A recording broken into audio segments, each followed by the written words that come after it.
जो ये बिल्डिंग 80 बरस 100 बरस 130 बरस पुरानी है, एलआईसी चाहती नहीं इस बिल्डिंग का रीडेवलपमेंट हो।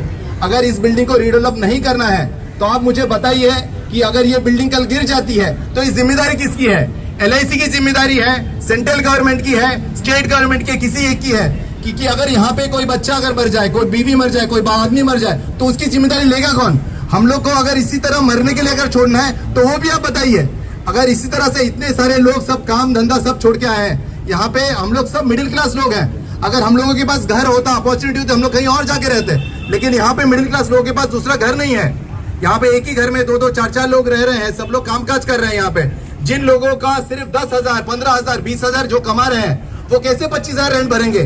किस बिल्डिंग में 100 रुपए रेंट है और उसी बिल्डिंग में 50,000 रुपए रेंट है? ये अन्याय नहीं तो क्या है? आप बताइए। इस अन्याय के खिलाफ हम सब अभी खड़े हुए हैं और ये बात मैं आज घोषणा कर रहा हूँ कि ये अन्याय अगर बंद नहीं हुआ, ये मोर्चा तो सिर्फ शुरुआत है।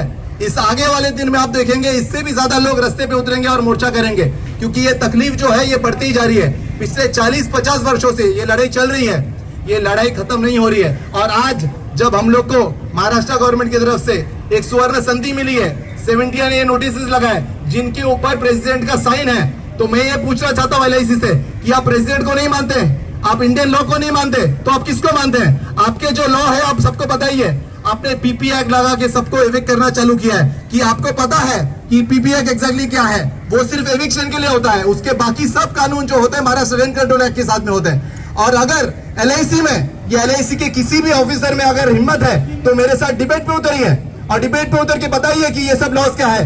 मैं आपको चैलेंज से कहता हूं, यहाँ पे एलआईसी का एक भी ऐसा आदमी नहीं है जो ऑफिसर है जिसको इन लॉ के बारे में पता है। आज 3 बरस बाद वो ऑफिसर चेंज हो जाता है, फिर वो बोलता है मुझे नहीं पता। आपको अगर वो लॉ समझने में ले, आपको एलआईसी समझने में 3 बरस अगर टाइम लगता है, 2 बरस टाइम लगता है, तो इसकी गलती हम लोग की नहीं है। एक कॉमन रीजन क्यों भुगते? यहाँ पे कितने लोग हैं जिनको घर से निकाल दिए? आप मुझे बताइए वो जाएंगे कहाँ पे? कि एलआईसी के ऑफिस के बाहर आकर है? कहाँ पे आकर है? सीनियर सिटीजन, आप देख रहे हैं यहाँ पे कितने सीनियर सिटीजन है, सब घर छोड़ के यहाँ पे खड़े हैं। कितने लोग तकलीफ में है, लेकिन ये तकलीफ कोई नहीं देख रहा। सिर्फ ये आज काम होगा कल काम होगा। आप मुझे बताइए 50,000 रेंट एक साधारण आदमी कहाँ से भरेगा? और ये बात हम लोग सिर्फ बोलने के लिए नहीं बोल रहे हैं, हम लोग के पास काफी सारे लेटर है। आप लोग एक इतनी दहशत है आप लोग की कि एक अपनी साधारण आदमी को आपके ऑफिस में आप बिठाते हैं, 15 लोग उसके सामने घेर के उसको बैठते हैं और उसको बोलते हैं ये कागज है, ये 25 रुपया रेंट है, 30 रुपया रेंट है, 35 रुपया रेंट है। आज का भाड़ा होगा आपका 4,000 है, आपको 15,000 होगा। आपको भरना है, साइन करना है तो ठीक है, नहीं तो आपको दूसरा दिन टर्मिनेशन नोटिस दिया जाएगा। तो क्या करेगा वो साधारण आदमी? वो जबरदस्ती लीज अग्रीमेंट साइन कर रहा है। यहाँ पे कितने सारे लीगल हायर है जिनको जबरदस्ती एलआईसी ने लेजिस बना के रखा हुआ है। लेजिस 5 बरस के लिए आप बनाएंगे, 5 बरस का रखेंगे, फिर 35% आप रेंट बढ़ाएंगे, फिर अगले 5 साल में वापस 35% रेंट बढ़ाएंगे। Do you have the count की व्हाट इज गोइंग ऑन? 35% करके आप 105% लोगों से ले रहे हैं, वो कहां से भरेंगे?